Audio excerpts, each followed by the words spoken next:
Ya se ve, doctor.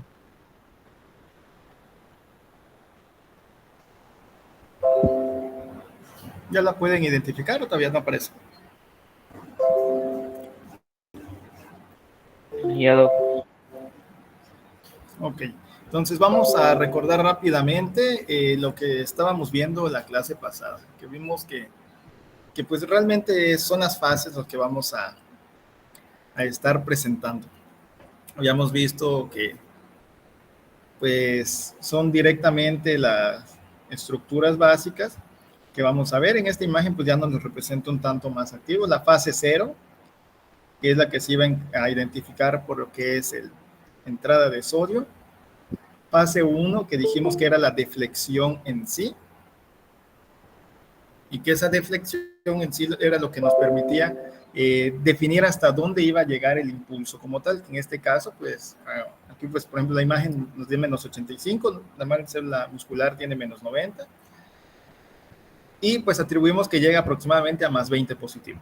Entonces, hasta ese punto es cuando deja de entrar, bueno, comienza a salir potasio y comienza a ingresar el calcio.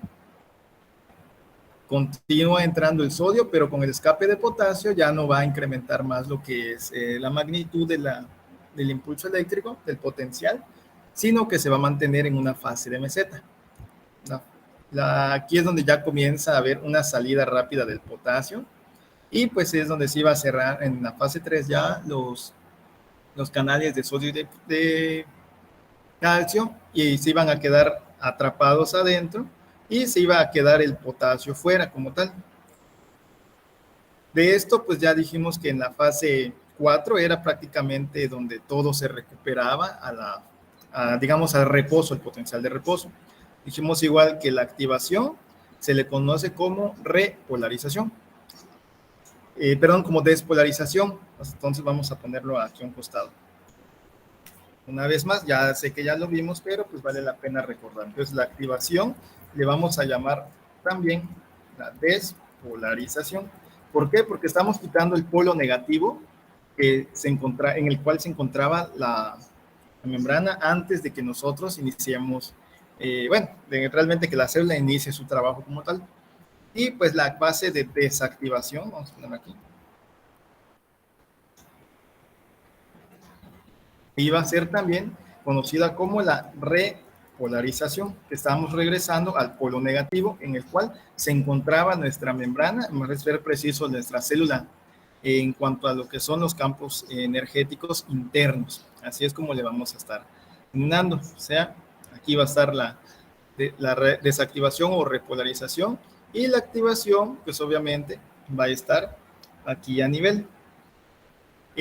Había una, bueno, ahorita vamos a ver de forma más aislada. Vimos también lo que son las propiedades del corazón, que es la excitabilidad, el automatismo. Dijimos que primero vamos a empezar con el automatismo, porque pues realmente es el que va a iniciar como tal todo el proceso. Entonces, prácticamente es la capacidad, dijimos, que tenía el corazón para que se pueda estimular a sí mismo y desencadenar un potencial de acción, que ahora sí viene con la excitabilidad, van de la mano, porque en el caso de la excitabilidad dijimos que era la capacidad para poder responder ante un estímulo, y que ese estímulo lo podían conducir a través de, sí, para poderlo llevar a otro lugar, en el caso, por ejemplo, de las fibras nerviosas, la rama izquierda, la rama derecha.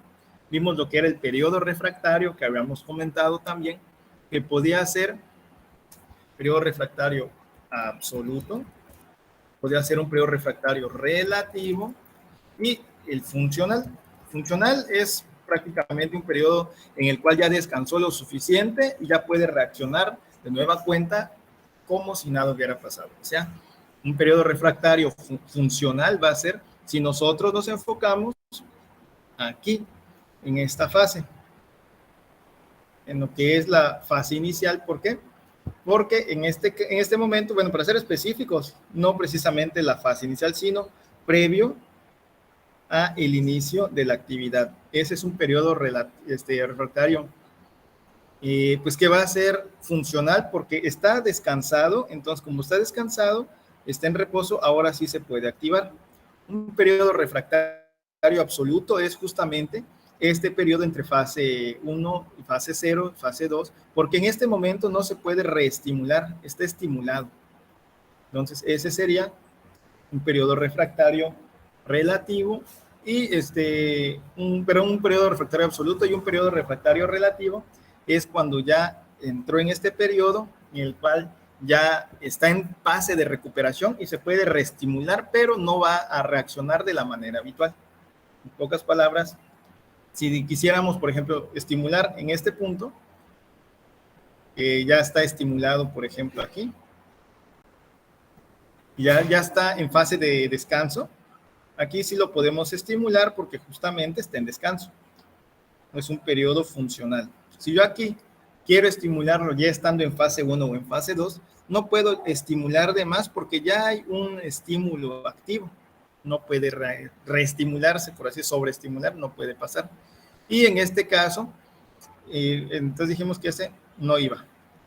Y en el caso de una fase 3, ya pudiéramos decir que se puede reestimular, pero tal vez ya no llegue ni al potencial adecuado, entonces llegue solo un poco y tarde menos, no se haga una curva como tal. Son otras formas de verlo. Es realmente lo mismo. Entonces pasamos aquí, ahora sí, a lo que estábamos verificando ayer. Que prácticamente, ¿qué significaba cada onda? Aquí vamos a ver de forma directa. No se puede ver muy clarito. La onda P, que dijimos que era esta, era la activación de las aurículas. Dijimos que la primera porción correspondía, vamos a marcarlo yo creo que con pulmón, la primera porción va a corresponder a la aurícula derecha. La segunda porción a la aurícula izquierda.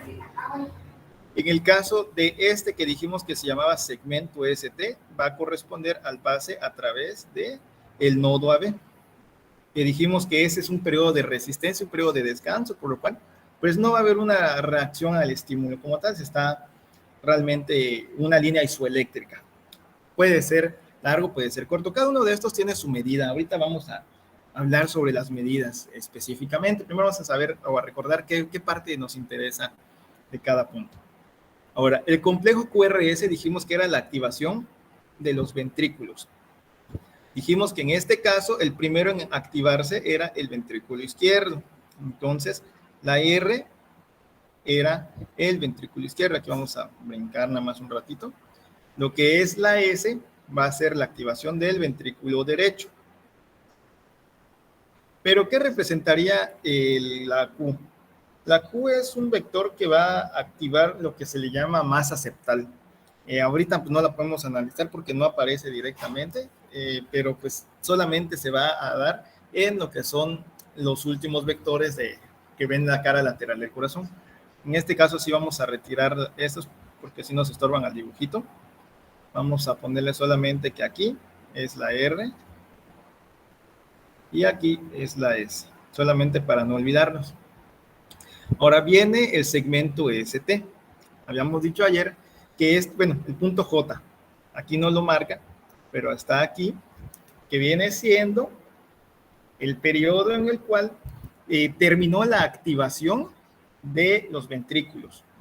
Pasa cierto periodo de tiempo, el tiempo que pasa entre la activación y que se inicia la desactivación, que termina la despolarización y que inicia la repolarización, le vamos a llamar segmento ST. ¿Por qué? Porque une justamente la onda S con la onda T.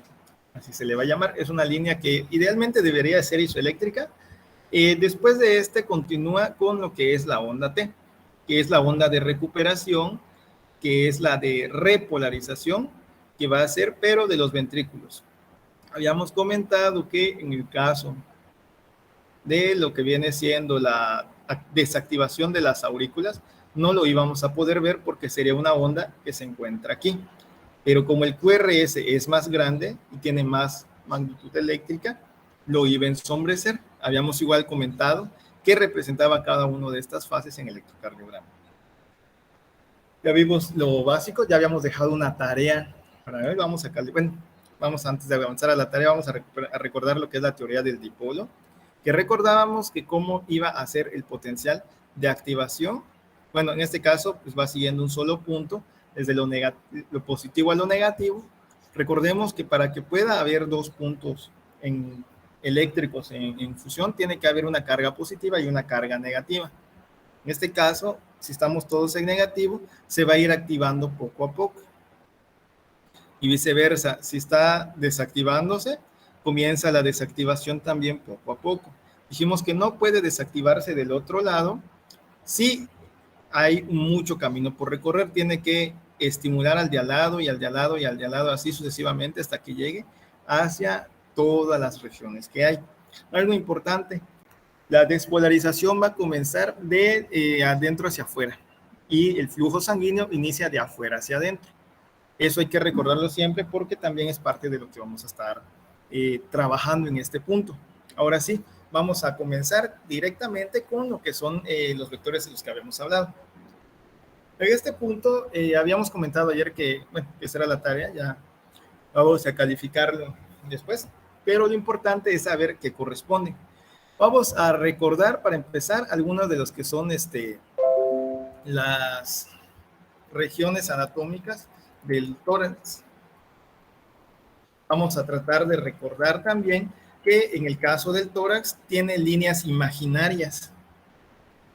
Vamos a recordar igual que esas líneas imaginarias, nosotros las trazamos a como nosotros tomamos puntos de referencia. Por ejemplo, acá vamos a poner un tórax normal.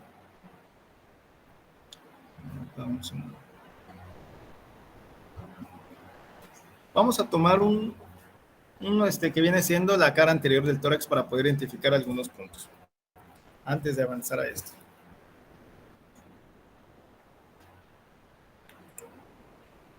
Ok. Nosotros trazamos líneas imaginarias regularmente para poder ubicarnos, pues obviamente no podemos ver qué hay dentro del cuerpo de manera directa, pero sabemos que si nos dividimos por regiones o por áreas podemos identificarlas. ¿Cómo vamos a dividirlo? Para empezar, hay ejes, hay planos y también hay puntos de fusión entre ellos. Para empezar, todos los planos son contrarios a los ejes y viceversa. Eso quiere decir que si nosotros dividimos a la mitad este paciente, va a quedar en una porción derecha e izquierda del paciente, obviamente, pero a su vez va a, por ejemplo, a poder girarse sobre sí mismo, pero si se mueve hacia adelante, hacia atrás, se puede lesionar. Lo importante de esta parte es que nosotros nos trazamos en una línea media que se llama la línea sagital media, que nos va a dividir justamente de lo que es la escotadura del esternón o el ángulo supraesternal, como le queramos llamar. Va a pasar por este ángulo external que se llama ángulo de Lewis, va a venir hacia lo que es la ubicación del apéndice xifoide, hacia lo que es la línea alba, hacia lo que viene siendo también la cicatriz umbilical y hacia la sínfisis del pubis. Ese es el primer trazo que nosotros vamos a hacer. Pero paralelos a esa es la línea sagital media. Paralelos a este vamos a encontrar cualquier línea que sea vertical y paralela a esta se le va a llamar línea paraesternal. Ahora bien, nosotros vamos a ubicar lo que es el ápex, dijimos, porque tenemos del esternón, donde está el ángulo, lo que es la escotadura. Vamos a ubicar en esa dirección lo que es el punto medio clavicular, que va a ir también sobre la tetilla, que va a ir justamente hacia lo que es, ahí hay un ángulo que es de lo que es la cresta ilíaca. Ese es un punto de referencia porque aquí ahí está la inserción muscular. Entonces es una línea imaginaria que trazamos. Posterior a esto, vamos a recordar cómo valorar o cómo identificar las costillas. Y lo que nos interesa de las costillas son los espacios intercostales, que pues como su nombre lo indica, van a ser espacios o, bueno, digamos separaciones que van a haber realmente entre una costilla y otra. Vamos a ponerla de este lado. Vamos a identificarlo un poquito mejor.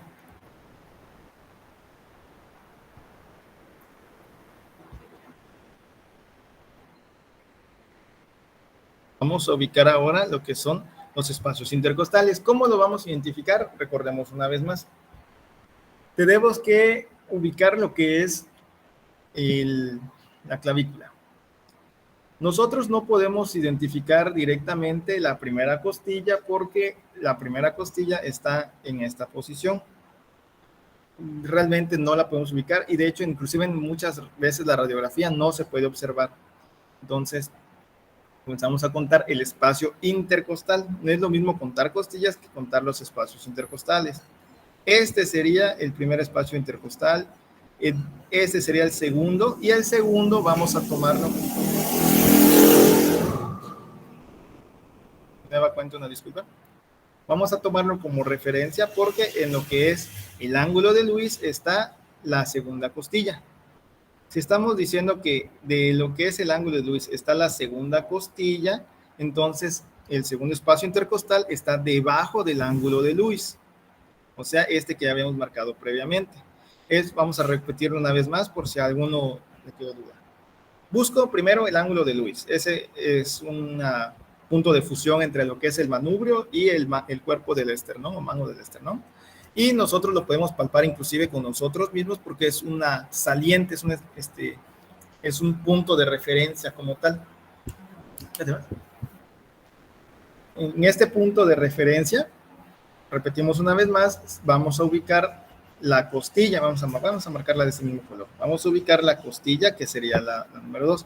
Recordemos que la costilla, o las costillas en general, no son horizontales, no los trazo de esta manera, sino tienen curvaturas. Entonces, ya que tracé esta costilla, voy a ubicar ahora sí mi segundo espacio intercostal. A partir de ahí voy a ir contando los espacios entre costilla y costilla. Entonces tuve el primero, el segundo, el tercero, el cuarto espacio intercostal, que es el que a mí me va a interesar. ¿Por qué? Porque aunque en este caso estoy trazando el lado derecho, si yo trazo del lado izquierdo, mi cuarto espacio intercostal, y tenemos que la línea media clavicular, ¿dónde la teníamos? En este punto me va a servir como referencia para el ápex. ¿Alguna pregunta o duda hasta acá? Ok, si no hay preguntas, vamos entonces ahora sí a valorar directamente cómo vamos a ubicar de acuerdo a lo que estamos mencionando.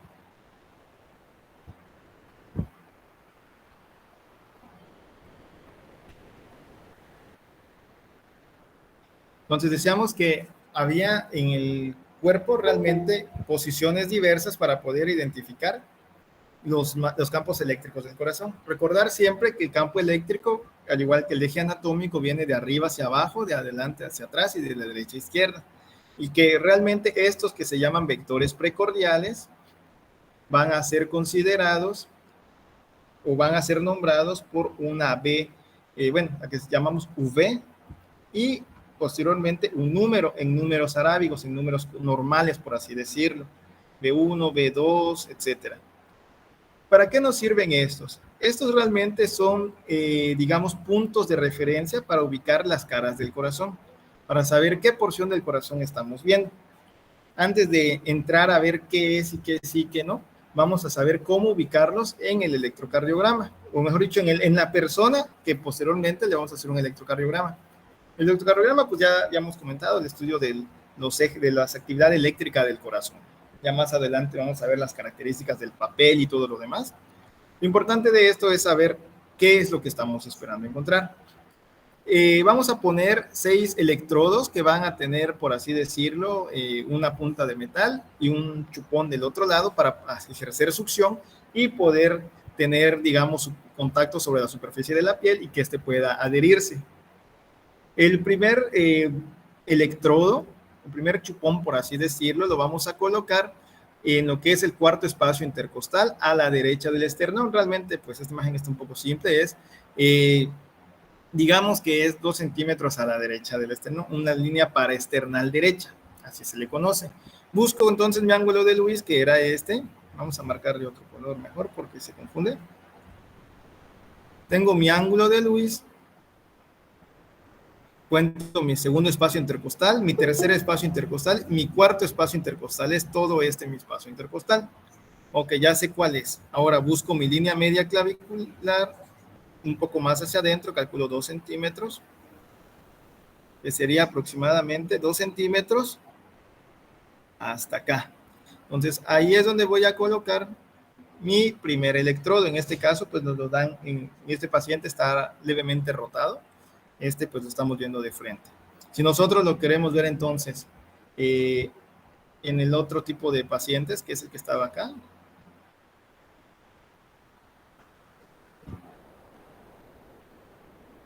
vamos a poder ubicarlo aquí también.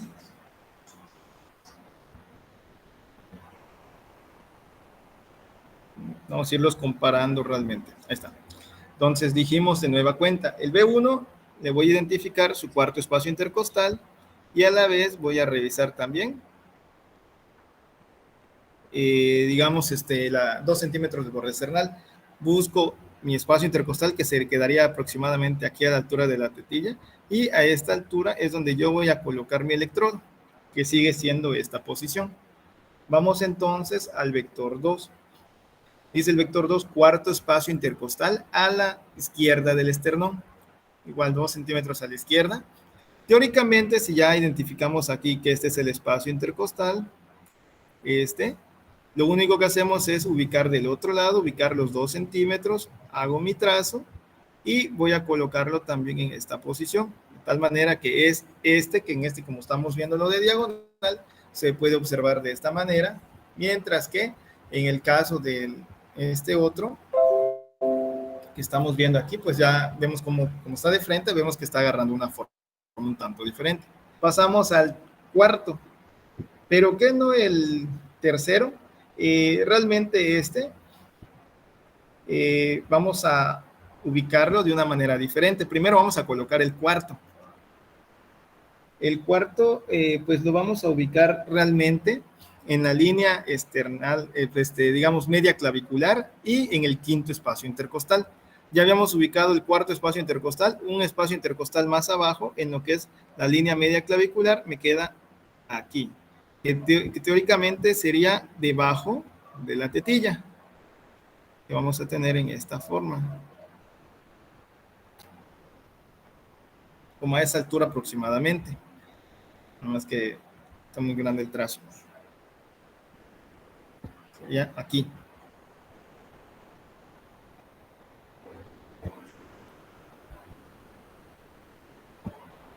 Aproximadamente aquí en esta porción. Ahora, volvemos entonces a B3. ¿Por qué lo quitamos? Porque realmente, aunque está en un espacio muy similar, la definición correcta es, se ubica entre B2 y B4. A la mitad de estos vamos a ubicarlo, que en teoría pues sí queda en el quinto espacio intercostal, pero recordemos que porque son curvitas. Entonces, aquí donde habíamos marcado ahí va a ir el espacio del 3, y lo mismo en este caso, aquí iría mi B3. Continuamos hacia lo que es, B4 ya lo pusimos, sería B5. Vamos a tenerlo, un quinto espacio intercostal a la izquierda de B4. Ese está un poquito desubicado. Sería en el quinto espacio intercostal en la línea axilar anterior, que teóricamente es el mismo espacio intercostal, pero por la posición de las costillas va a ir como que si fuera ascendiendo. Repetimos una vez más, las costillas no son horizontales, son diagonales y son curvas, por así decirlo. Entonces, el mismo espacio intercostal va a tener una porción más alta y una porción más baja.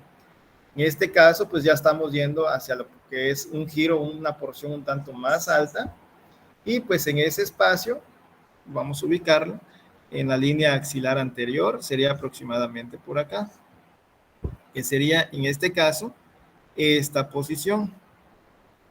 Ahora vamos a el que se llama B6, que su definición es igual en el quinto espacio intercostal, pero va a estar a la altura de la línea media axilar o línea axilar media. En este punto, pues esta imagen ya no nos lo puede ver. Teóricamente es a la misma altura, pero pues no podemos verla en diagonal. En esta sí.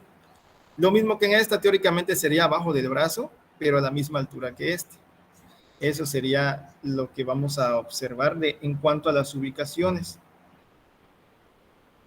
Entonces vamos a quitar esto un poquito, porque vamos a observar que si unimos todas las, sobre todo en el En la primera imagen en la que está en blanco, si unimos los, los, los puntos, vamos a observar que aunque se dice que del 3 al 6 están en el quinto espacio intercostal, no forman una línea recta, sino se van haciendo como si fuera un ángulo, una curvatura, porque es la curvatura de la costilla.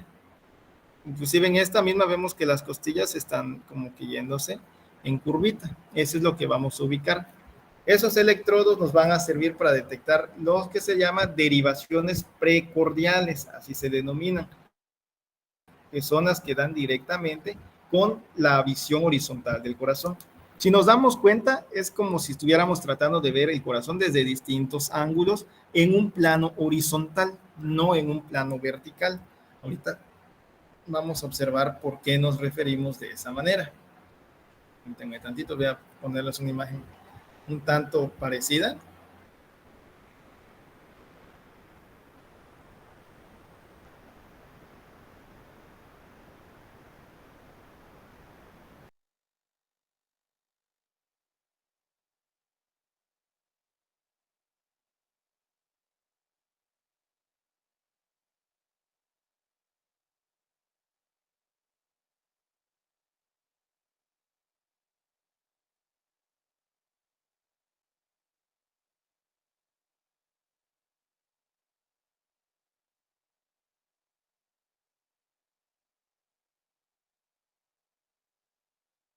Ok, entonces en esta imagen que tenemos, pues vamos a hacer referencia a que esta sombra es el corazón.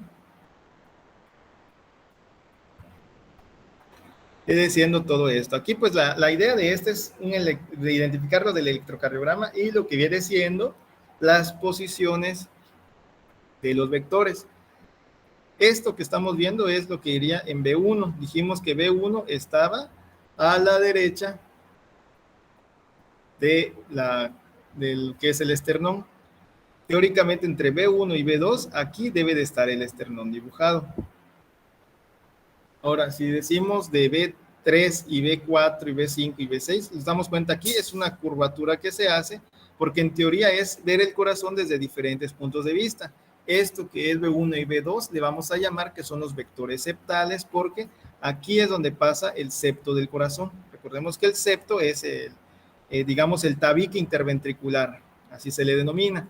B3 y B4 vamos a ver lo que son los espacios dentro de la cavidad. B5 y B6 es como ver el borde libre del corazón. Ya vamos a ubicar algunas imágenes más adelante y vamos a hacer unos ejemplos más representativos para que esto se nos quede bien. Pero si algo nos vamos a ir enfocando es que todo esto es en un plano horizontal. Me voy a mover siempre valorando izquierda-derecha, izquierda-derecha. Aquí en este caso estos trazos no me sirven para ver desde arriba ni tampoco para ver desde abajo. Tenemos otros métodos. Estos solo me sirven para ver lo que ocurre alrededor. Es como tener una manzana e irla girando en el plano horizontal o como un ventilador que solamente se puede mover, bueno, los normales solamente se pueden mover en un solo plano. Es este un ejemplo de lo que estamos mencionando. Vamos a retirar este porque para ver los demás, vamos a poner este abajo. Porque para ver los otros puntos vamos a encontrar otras derivaciones. Estos ya que ya vimos solamente son los electrodos que se van a estar poniendo en lo que es el tórax.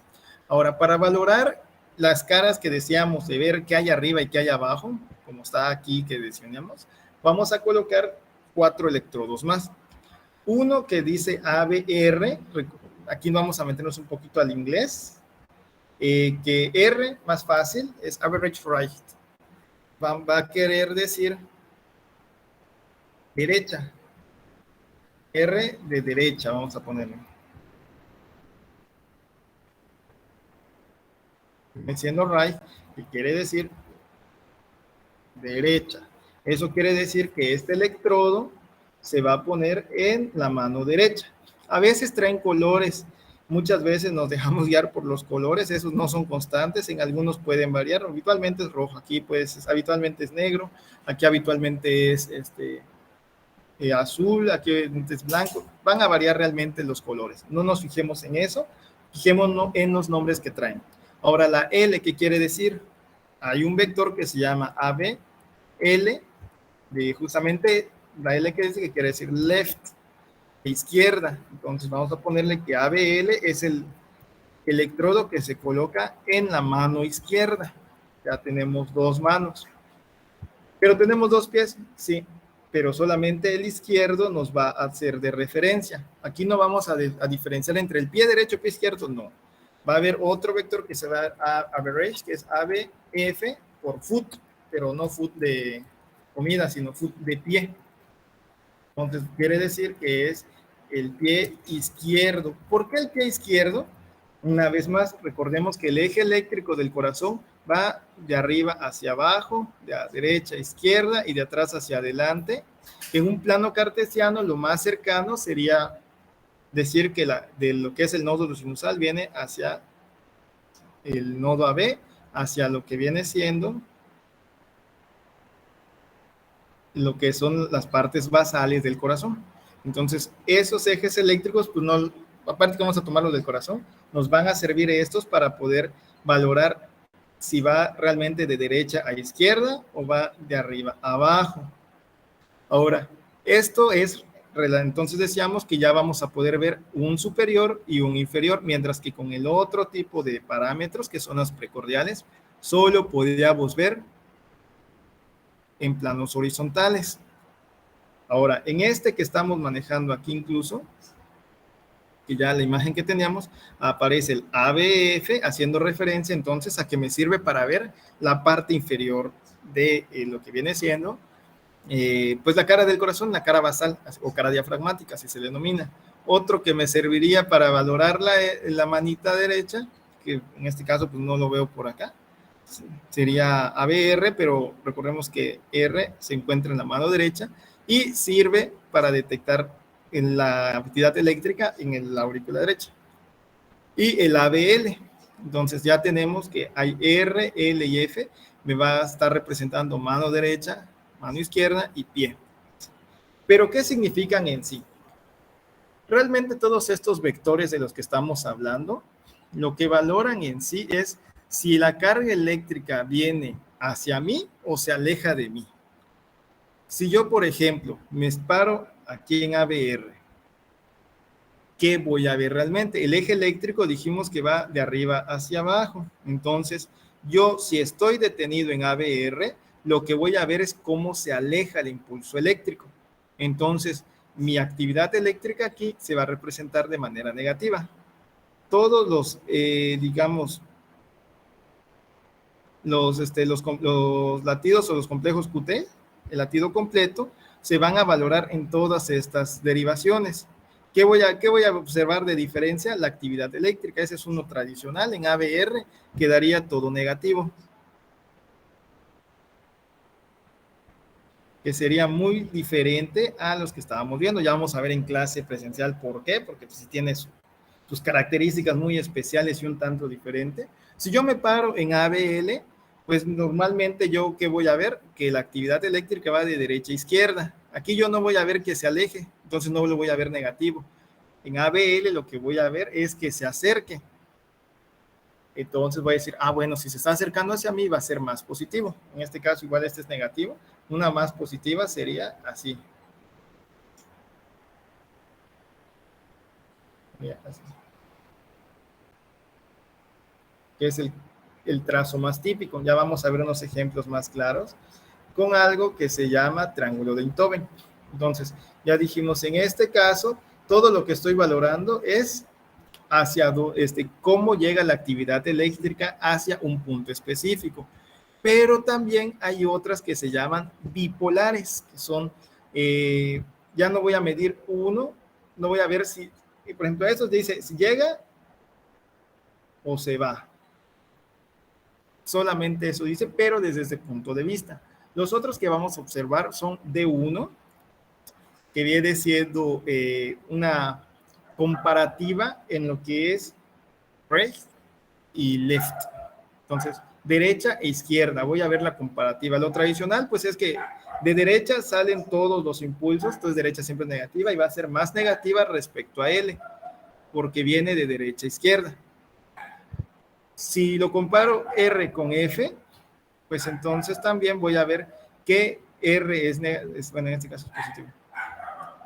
Voy a ver que R sigue siendo negativo respecto a F. Entonces vamos a poner que aquí es negativo, es positivo.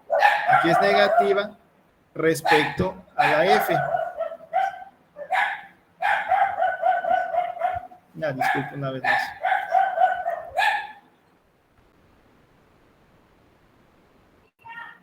Entonces ya tenemos otra comparativa. Ahora, si yo catalogo L contra F, F siempre va a ser positivo, porque siempre va a recibir impulsos de donde llega, porque el eje eléctrico siempre va hacia abajo. Repito, si yo comparo R con L, me va a hacer R negativo en comparación de la L. Si yo comparo R con la F, va a ser negativo porque en la F siempre va a llegar el impulso. Si yo comparo la L con la F, va a ser negativa, más negativa la L con la F. Ojo, no quiere decir que sea negativa, sino es más negativa en comparación. El que va a ver todos los impulsos que lleguen es aquí. Entonces, a estas comparativas se le va a llamar de 1, de 2 y de 3, que quiere decir unipolar 1, unipolar 2, unipolar 3, o simplemente bipolares o derivadas bipolares, así es como lo vamos a llamar.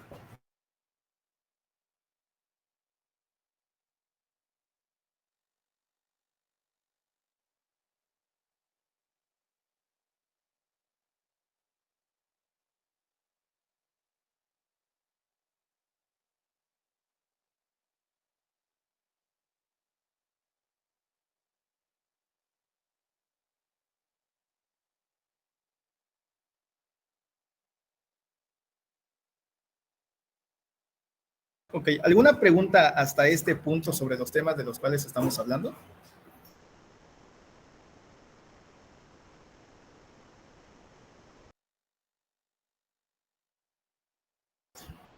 Bueno, si no hay preguntas, entonces vamos a ver rápidamente a qué se debe todo eso que estamos mencionando. Y es justamente algo que se llama triángulo de Einthoven.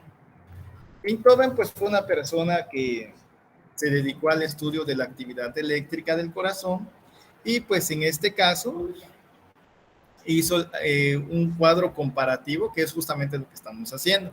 Esos cuadros comparativos van a ser, digamos, el nombre indica comparaciones entre lo que ocurre del lado derecho, lo que ocurre del lado izquierdo, lo que ocurre de hacia abajo, dando lugar a las derivadas, que es de 1, de 2 y de 3. Estas también van a ser valorables en el electrocardiograma, pero no se colocan electrodos directamente sobre ellos. Estos también me sirven para ver de arriba hacia abajo. Y mientras que las que mencionamos previamente, que son las precordiales, me ayudan a ver de derecha a izquierda. Entonces, ya con esto puedo yo, digamos, ubicarme más fácil, porque para mí sería como manejar un plano cartesiano. Entonces, este viene siendo el triángulo de Einthoven. Esto me sirve también para valorar posteriormente el eje eléctrico. Repito una vez más, preguntas o dudas hasta este punto, porque lo que viene está un poquito más complicadito.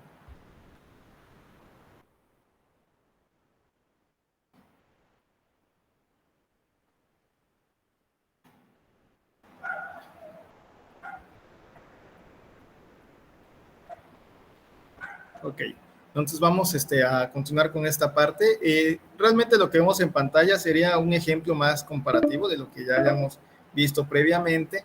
Y pues en este caso vamos a estar manejando lo que viene siendo las comparaciones entre justamente la R con la L, la R con lo que es la F, la L con la F, y justamente si viene para acá, el impulso eléctrico es de 1, si viene para acá es de 2 y si viene para acá es de 3. Eso se forma un triángulo. Ahora, ¿por qué la imagen lo manifiesta al revés? Digo, aquí pone que de 3. Es justamente porque el impulso eléctrico sigue esta posición, mientras que en este caso viene hacia arriba. Y así se une todo para formar el famoso triángulo. Que este pues es uno de los principales que vamos a estar manejando en este punto, que vamos también a estar manipulando con algo que se llama el famoso eje eléctrico del corazón. Igual, estudiando porque la siguiente clase lo vamos a estar manejando mucho.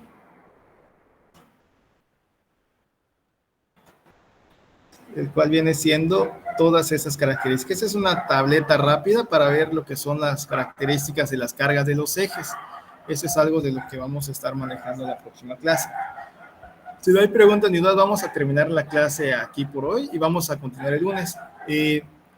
Añadan a la tarea agregar esta tabla del eje eléctrico, cómo calcular el eje eléctrico a lo que es la tarea. En la parte de atrás lo pueden escribir o en la parte de abajo, solamente para que podamos revisarla la siguiente clase y podamos avanzar un poco más rápido, porque sí están un poco pesados los temas siguientes.